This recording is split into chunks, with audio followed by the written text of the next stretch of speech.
j'ai besoin. Faustine Bollaert se confie sur la thérapie qu'elle suit pour exorciser ses émotions après les tournages.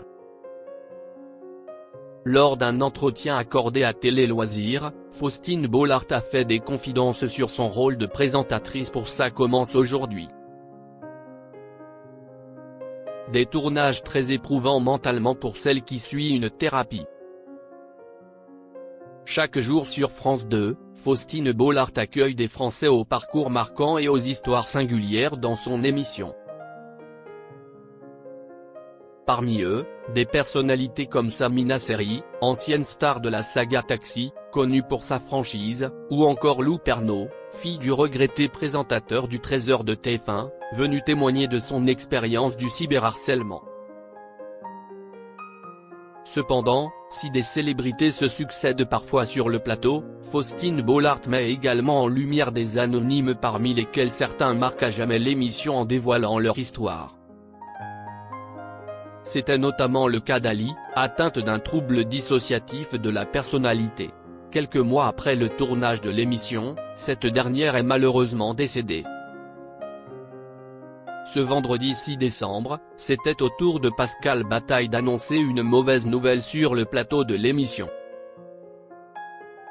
Après avoir posté un message révélant son cancer du poumon, le journaliste s'est confié plus en détail sur son état de santé dans l'émission du service public. C'est un peu double peine pour les enfants, parce que les deux parents victimes d'un cancer à 5 ans d'intervalle. Statistiquement ce n'est pas hyper fréquent, c'est notamment confié ce papa qui se battra comme il peut contre la maladie. Faustine Bollaert sur la thérapie qu'elle suit, je suis seule. Ces parcours engendrent bien évidemment des émotions très fortes pour Faustine Bollaert qui se félicite de l'intérêt général de son émission. On est devenu une référence des sujets sociétaux sur le service public.